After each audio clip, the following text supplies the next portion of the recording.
If you are new to the channel and do happen to gain something out of this content, smash that like and subscribe button, and don't forget to turn on that notification bell so that you can be one of the first to know when a new episode has been released. The following story is known as one of the most brutal shark attacks in recorded history. This terrifying attack took place just off the coast at Wisemans Beach near Port Lincoln in Peake Bay, South Australia. With its tranquil landscape comprising of bushlands, awe-inspiring coastal cliffs, and pockets of secluded white sand beaches, it's no wonder that the port is known as one of Australia's prime tourist hotspots for adventure seekers and vacationers alike. Wisemans Beach, on the other hand, is a much more remote spot similar to a large lagoon, and is also a prime fishing location for those with a preference for a quieter, more remote experience at the bay. To further add to its marvel, the coastal region's ecosystem teems with a variety of unique wildlife, ranging from marsupials such as gray kangaroos, to reptiles like tiger snakes and blue-tongued lizards on land, to the magnificent parrots and seabirds which inhabit its skies. The coast furthermore features a variety of aquatic creatures, ranging from marine mammals such as sea lions and fur seals, to some of the most dangerous animals on the planet. A list that includes the visually captivating, yet notoriously deadly box jellyfish, and of course, the breathtaking but globally feared great white shark.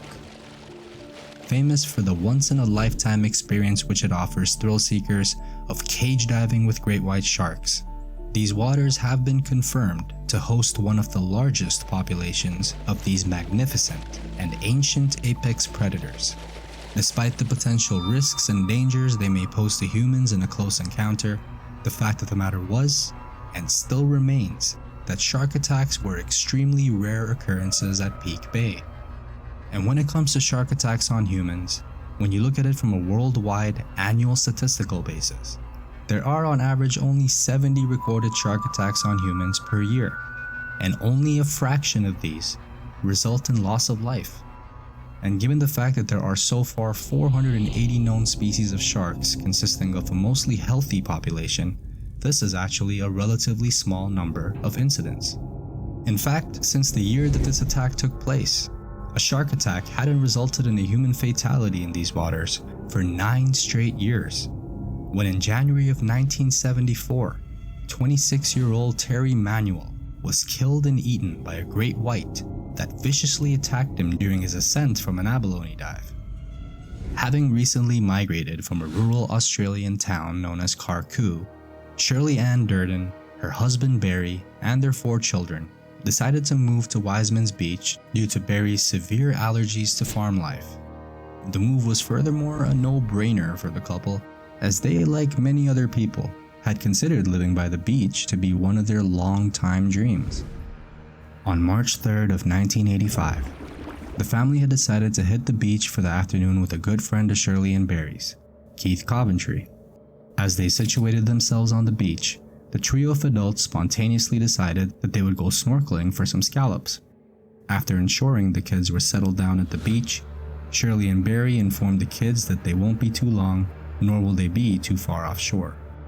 The children, who were already far too engaged in their beach games, nonchalantly respond with quick and attentive nods and rush goodbyes, unaware, of course, of the horrors soon to come. After collecting their scallops, Barry and Keith head to shore and patiently wait for Shirley to finish scanning the sea bottom. The 2 men get lost in conversation and joke with one another and the kids, bragging about who managed to collect more scallops than the other. Meanwhile, Shirley is still snorkeling, mesmerized by the sights and overall experience that the bay offered. Suddenly, as if one were snapping out of a trance, Shirley realizes she's collected way more scallops than she'd originally intended to, which is when she began to slowly turn her body and head back to shore toward the family. An approximately 22-foot and highly famished great white shark emerges out of the depths of the deep blue sea. It begins scanning for movements with its jet black eyes and remarkable hearing ability, which allows it to sense low-frequency vibrations in the water, such as that of a wounded fish, which upon detection would instantly set off its curiosity to its maximum capacity given the animal's level of hunger. It's important to note that there are two kinds of shark attacks. In other words, there are two primary ways that shark attacks are categorized. The first kind is a provoked attack.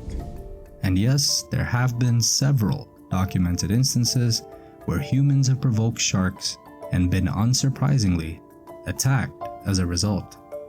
And then there's the second kind, which are known as unprovoked attacks. In this circumstance, the shark attacks a human out of curiosity or in rarer cases, with the intention to consume.